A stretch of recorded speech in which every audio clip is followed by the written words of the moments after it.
तो अगर आप एक न्यूट्रल हैं तो बहुत ही अच्छा मैच आपने देखा है, Bayern Munich versus Barcelona. Obviously अगर आप बारसा फ़ैन हैं तो आप ज़्यादा खुश नहीं होंगे रिजल्ट से, और बायर्न म्यूनिख फैंस को congratulations on winning the game. लेकिन अगर आप बारसा फ़ैन हैं तो आप दुखी रिजल्ट को लेके होंगे, लेकिन ज़्यादा दुखी आप परफॉर्मेंस को लेके नहीं होंगे, बिकॉज परफॉर्मेंस जो थी बार्सिलोना की, I think it was top notch. और टीम सेलेक्शन से लेके सब्सटीट्यूशंस तक जो भी शावी ने किया, I think it was bang on. मेरे हिसाब से मुझे शावी से कोई कंप्लेन नहीं है इस गेम को लेके। अगर मैं मैनेजरियल पॉइंट ऑफ व्यू से बात करूं तो अगर हम मैच की बात करें, मैच कैसे पैन आउट हुआ, तो अगर हम देखें जो लाइनअप खिलाई आज शावी ने, तो उसमें आप देख सकते हैं on paper it was a back four of Marcos Alonso, Jules Kounde, Ronald Araujo and Andreas Christensen. ये बैक फोर था। मिडफील्ड 3 में आपके पेड्री, गावी, बुस्केट्स, और फ्रंट लाइन थी आपकी Dembele, Raphinha and Lewandowski with obviously ter Stegen playing in गोल।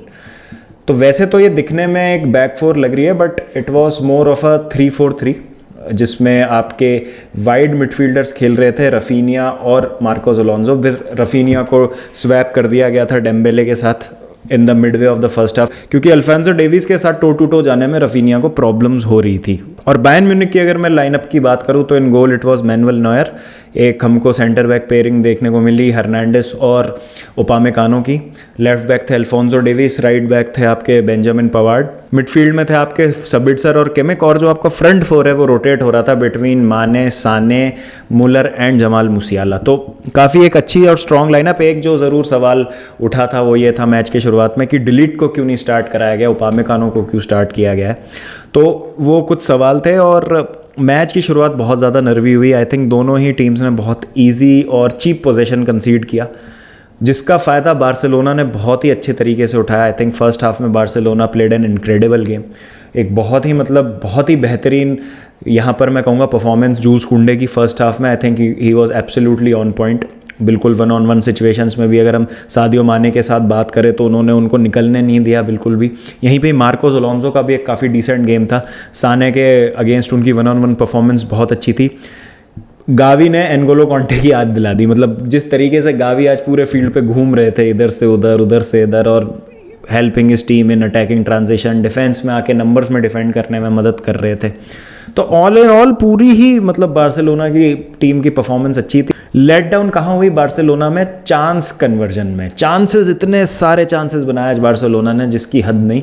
और Lewandowski थोड़े से डिसअपॉइंटेड ज़रूर होंगे, क्योंकि जिस कैलिबर और जिस लेवल और जिस क्वालिटी के स्ट्राइकर है रॉबर्ट लेवेंडोस्की, आई थिंक आप एक्सपेक्ट करेंगे कि जितने चांसेस उनको मिले उसमें से 1 या 2 चांसेस तो ईजिली बैरी करते हैं। अब होता यही है, देखिए football is all about scoring goals. मेरे हिसाब से क्या होता है कि गेम स्टेट एक ऐसी चीज़ है जो कि तुरंत चेंज हो जाती है अगर आप गोल कंसीड करते हैं या गोल स्कोर करते हैं। तो अगर बार्सिलोना उस सिचुएशन में 1 या 2 गोल स्कोर करके हाफ टाइम में जा रही है तो सेकंड हाफ में बहुत ज़्यादा प्रॉब्लम आएगी बायर्न म्यूनिख को वापस कम बैक करने में। एक हाई पे फिनिश करती है Barcelona first half, but disappointed ज़रूर हैं कि उन्होंने कन्वर्ट नहीं करे चांसेस। तो गेम अभी भी बैलेंस में है, और वही होता है सेकंड हाफ स्टार्ट होती है जिसका डर था।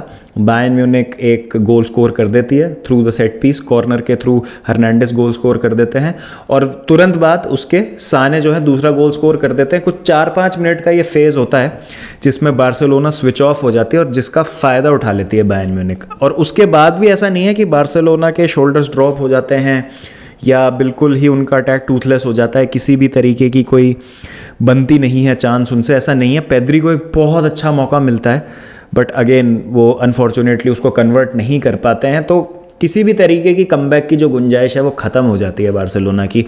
कोशिश करते हैं, चावी ट्राई करते हैं, फ्रैंकी डियोंग को लेके आते हैं, फेरान टोरेस को लेके आते हैं, आंसू फाटी को लेके आते हैं, लेकिन it was one of those days. वो होता है ना, कुछ दिन आप कितनी भी कोशिश कर लीजिए बॉल नेट में जाएगी नहीं। लेकिन ऑन दी अदर हैंड अगर आपको इतने क्लियर कट और अच्छे चांसेस मिल रहे हैं और आपके सामने बायर्न म्यूनिख जैसी टीम है, तो एक टॉप क्वालिटी ऑपोजिशन से आपका सामना हो रहा है जो आपको रूथलेसली पनिश कर देंगे अगर आपके पास चांसेस कन्वर्ट करने की वो एबिलिटी नहीं है तो, या आप मिस कर देंगे चांसेस को जो आपको मिले हैं। ये मैं मतलब बीइंग अ चेल्सी फैन मेरे से बेहतर कौन जानता है। मतलब लास्ट ईयर 2 कप फाइनल्स में, दोनों कप फाइनल्स में हमको इतने अच्छे अच्छे चांसेस मिले थे, लेकिन हमने उनको लिया नहीं।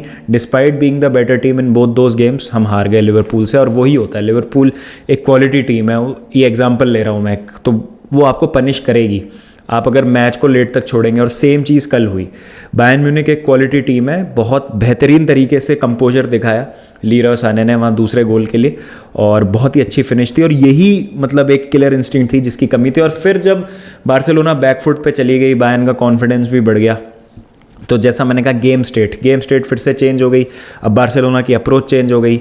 शुरू में वो अपना जो डेस्पिरेशन है वो नहीं दिखा रहे थे, क्योंकि उनका जो सिस्टम था वो बहुत अच्छे से वर्क कर रहा था। अब क्योंकि उनको मैच में कमबैक करना, तो ओवर कमिट कर रहे हैं, उसकी वजह से मिडफील्ड की जो शेप है वो ख़राब हो रही है। Jamal मूसियाला absolutely rain the show second half में। फर्स्ट हाफ उनका बहुत ही एवरेज था, लेकिन सेकेंड हाफ में I think he absolutely rain the show. बात करूँगा यहाँ पे मैं एपी ढिल्लों मजुराई की। जब पवार्ड को इंजरी हुई, एक थाई में डिस्कम्फर्ट हो गया, उनके इंजरी हो गई, तो मजुराई को लाया गया। मजुराई के आने से एक स्पार्क आ गया वो राइट हैंड साइड पे बायर्न म्यूनिख के। तो आई थिंक उनका एक बेहतरीन गेम था मेरे हिसाब से। बायर्न की तरफ से वो मैन ऑफ द मैच थे। बट अगर यहाँ पर बार्सिलोना की मैं फर्स्ट हाफ की बात करूँ, तो गावी से मैं बहुत ज़्यादा इम्प्रेस था। गावी का I think he had a fantastic game, और पेड्री अपने आप को इम्पोज नहीं कर पाए सेकंड हाफ में, बिकॉज ऑब्वियसली गेम की सिचुएशन ऐसी थी, और अब रोल्स जो हैं वो चेंज हो चुके थे। तो ठीक है, आई थिंक अगर आप एक बार्सिलोना फैन है तो देखिए आपको इतना दुखी होना नहीं चाहिए। ऑब्वियसली रिजल्ट थोड़ा सा डिसहार्टनिंग है, आप हार गए मैच, लेकिन उस हिसाब से अगर आप देखें तो परफॉर्मेंस बहुत अच्छी थी। बायर्न म्यूनिख को आलियांज अरीना में डोमिनेट करना पूरे 45 मिनट तक, जिसमें आप क्लियर कट चांसेस बना रहे हैं, तो दैट इज़ सम फीट, और ये बहुत ज़्यादा टीमें कर नहीं पाती हैं। और अगर आप देखें तो अभी सिर्फ 2 ही मैचेस हुए हैं, और अभी 4 मैच होने बाकी हैं। अभी बायर्न म्यूनिख कैंप न्यू भी आएगी, फिर इंटर मिलान से 2 गेम्स हैं। इंटर मिलान जिस तरीके से खेल रही है, थोड़ा स्ट्रगल कर रही है, ऑल्दो जीत गए वो पिल्सन के अगेंस्ट, बट मुझे लगता नहीं कि यहाँ पर इंटर मिलान में इतनी फायर पावर है कि वो बार्सिलोना की ये टेनेसिटी और एक जो हमको एक बहुत ही बेहतरीन तरीके से एक जो हमको शेप दिख रहा है, टीम का सिस्टम दिख रहा है, उसको ओवरकम कर पाएगी। On the other and Bayern Munich fans को बहुत ज़्यादा कॉन्ग्रेचुलेशंस। आई थिंक खुश होना चाहिए बायर्न फैंस को, क्यों एक बहुत ही मतलब हाई पे आ रही थी बार्सिलोना, एक बहुत ही मतलब अच्छा रन ऑफ फॉर्म लेके आ रही थी। On the other and Bayern की, जैसे मैंने अपने प्रीव्यू में भी बात करी थी, तो इतना अच्छा स्टार्ट नहीं रहा है, स्ट्रगल करी है बायर्न अभी इस सीज़न शुरुआत में। तो उस हिसाब से रिजल्ट के लिहाज से तो ये बहुत अच्छा है जो 2-0 का मतलब निकला है आउटकम इस मैच का। लेकिन परफॉर्मेंस के हिसाब से I think there is a lot to ponder upon, क्योंकि जैसा हम रिपोर्ट्स में पढ़ रहे थे, गोरेट्स्का और नागल्समैन की बिहाइंड द सीन्स बन नहीं रही है, और गोरेट्स्का के आने से ही सेकंड हाफ में जो इंट्रोडक्शन हुआ गोरेट्स्का का, उसके कारण एक फिजिकलिटी आई, और जहां पर मिडफील्ड बैटल हार रही थी बायर्न म्यूनिख, वहां पे फिर से कंट्रोल दिखा और मैच में फिर से पकड़ बनाई। तो नागल्समैन के जो सब्सटीट्यूशंस थे उनकी भी मैं दाद देना चाहूँगा। बायर्न ने जो मोमेंट्स ग्रैब करे और जो अपॉर्चुनिटीज़ ग्रैब करी, I think second half performance पे बायर्न डिजर्व करती है जीतना, नो डाउट अबाउट इट। और लेकिन फर्स्ट हाफ में इतने चांसेस मिले थे बार्सिलोना को कि बायर्न को कमबैक करने का मौका ही नहीं देना चाहिए था उनको, इन माय ओपिनियन। क्योंकि हम यहाँ पर रॉबर्ट लेवेंडोस्की की बात कर रहे हैं, यहाँ पे हम किसी एरे गैरे स्ट्राइकर की बात नहीं कर रहे हैं, तो वी एक्सपेक्ट रॉबर्ट लेवेंडोस्की वो चांसेस बेरी करेंगे। लेकिन यहाँ पर आपको एक ह्यूमन एस्पेक्ट भी देखना पड़ेगा अब गेम का। भाई जब एक बंदा जो 8-9 साल से एक जगह पे खेल रहा है, फिर वापस आ रहा है, और थोड़ा सा मतलब अनकम्फर्टेबल अजीब सी वाइब, और मतलब थोड़ा सा अनसेटल्ड कोई भी हो जाएगा, तो ठीक है, प्लेयर्स आर ओनली ह्यूमंस, तो थोड़ा सा उतना बेनिफिट ऑफ डाउट हमको देना पड़ेगा। तो परफॉर्मेंस बहुत अच्छी है, रिजल्ट अच्छा नहीं है, लेकिन there are things which are looking up. And I think जब आप मैनेजर को ब्लेम नहीं कर सकते और आप परफॉर्मेंस को ब्लेम नहीं कर सकते, किसी प्लेयर को ब्लेम नहीं कर सकते आप, अगर किसी भी हार में अगर आपकी टीम का भी हार, तो I think your team is on the right track, मतलब सही काम हो रहा है। क्योंकि एक स्पोर्ट है, हार जीत तो यहाँ लगी रहती है, लेकिन यही एक चीज़ है, जब चैंपियंस लीग में आप खेलते हैं अच्छी टीमों के अगेंस्ट, एलिट ऑपोजिशंस के अगेंस्ट, तो आप उनको स्निफ नहीं दे सकते, चांसेस आप उनको नहीं दे सकते, वो आपको पनिश कर देंगे, और यही मार्जिन होता है from being eliminated to being a champion. तो इस रिजल्ट का लॉन्ग टर्म इस कॉम्पिटिशन पे कितना अफेक्ट पड़ेगा ये तो वक्त ही बताएगा। लेकिन I think Bayern Munich kind of got out of jail, अगर फर्स्ट हाफ के परफॉर्मेंस के हिसाब से बात करूँ तो, but second half they really showed कि भाई क्यों उनको टाउट किया जा रहा है as one of the favourites to win the Champions League this season, and why it is so difficult to play against them at the Allianz Arena. तो एक छोटा सा पोस्ट मैच रिएक्शन है। बाकी आप मुझे बताएं कमेंट सेक्शन में who was your man of the match, आपको किस प्लेयर ने बहुत ज़्यादा इंप्रेस किया। I was very impressed by Mazraoui, जैसा मैंने कहा, मतलब मेरे हिसाब से उनके आने के बाद थोड़ा सा बायर्न म्यूनिख में वो धार दिखी। और मैं ऑन दी अदर एंड बात करूँ तो जैसे सादियो माने की मैंने बात करी, इतना इंप्रेसिव मुझे उनका गेम लगा नहीं, बट लेट्स सी क्या होता है आगे जाके। जो छोटे मोटे इश्यूज़ हैं ये बायर्न किस तरीके से नागल्समैन इनको रेक्टिफाई करते हैं। बाकी बारसा की मैं जहाँ तक बात करूँ तो भाई सारी चीज़ें बहुत ही ज़्यादा सही और पॉजिटिव लग रही हैं। आज जो है चेल्सी और साल्जबर्ग का मैच है, तो डेफिनेटली उसका वॉच अलॉन्ग हम करेंगे। ग्रैम पॉटर का पहला मैच है एस चेल्सी मैनेजर, तो काफ़ी इंटरेस्टिंग होगा देखना किस तरीके की टीम उतरती है, क्या अप्रोच रहता है और किस तरीके का गेम हम खेलते हैं। तो प्लीज़ ज़रूर ज्वाइन कीजिएगा उसके लिए। चलिए गाइस, फिर मिलते हैं नेक्स्ट वीडियो के साथ। जब तक अपना ध्यान रखें, टेक केयर एंड पीस।